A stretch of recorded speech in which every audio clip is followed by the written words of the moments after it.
Hello everyone, it's Jasmine and welcome back to my channel. Today we have essentially a one-layer card. We do the background and stamp, and then we attach it to a card base. So if you're a clean and simple person, this might work for you. The background is done using two Distress Oxide reinkers, Seedless Preserves and Picked Raspberry, and then a regular Distress ink reinker in Mermaid Lagoon. And I will link to another video with my process for that. It's super easy. Down in the description box. So the stamp set we're going to use is the Mondo Peony by Ellen Hudson, and I'm going to stamp that using my Misty, and we're going to do a little bit of layering.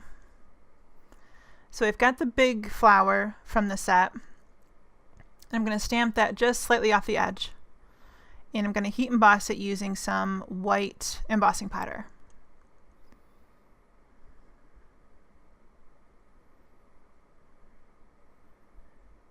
And I did prep my surface using a powder tool to make sure that the embossing powder didn't stick where we didn't want it to stick.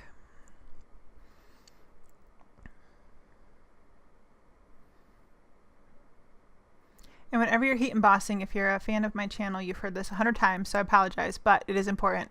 Let your heat gun run for a good 30 seconds so it gets good and hot before you apply it to your paper. That will heat emboss faster, so you're applying more heat for less time, avoiding warping as much as possible. So what I have here is just a mask cut from a post-it note, and I stamped it and then just trimmed out.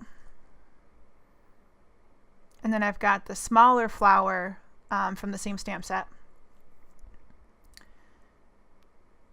and I'm going to kind of overlap it so that it looks like the bigger flower is on top of the smaller one. And then I've got some leaves in there too. Because this is going to be the white embossing on a colored background, it's not going to be super important that you overlap them if you don't want to. But if you do overlap them, you're going to see those lines where you don't want them.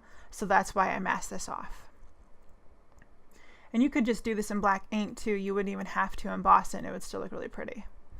But the white embossing does help the background colors to kind of pop, and then it also helps differentiate the sentiment that we're going to add at the end.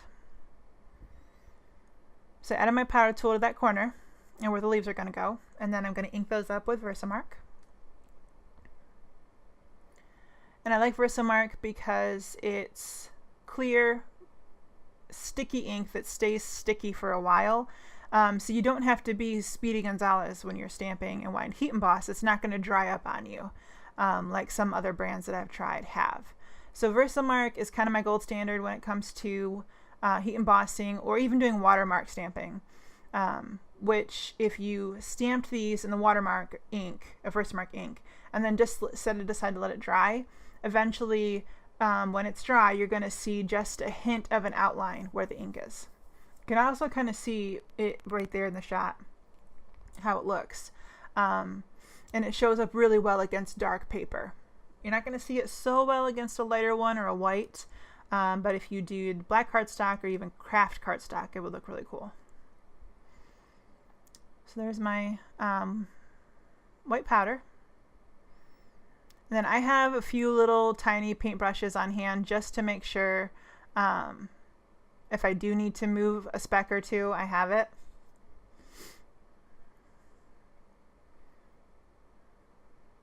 So there's my heat embossing all melted. And now we're going to add the sentiment. So I have a little piece of acetate from a stamp set there on top, so I can stamp where I think it's going to go, and that helps me to place it and get it straight before I commit to it. And you can do that with any clear plastic or acetate, whatever. So because this is going to be on watercolor paper, we already have a darker surface back there, I'm restamping this. This is Funny Bones, Riley & Company. Restamping it like 6 or 7 times just to make sure I get a really good black impression.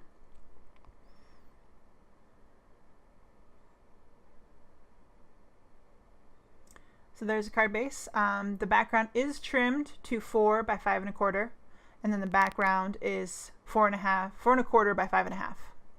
and then I'm using some score tape on the edges, and then I put tape runner in the middle so that that will help me place it down to get all the edges straight, and then I can remove the score tape. And that little trick has saved me 100 times. So that's the card.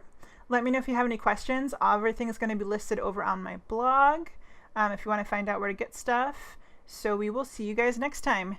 Thanks. Don't forget to subscribe, and we will catch you later. Have a great day, guys. Bye-bye.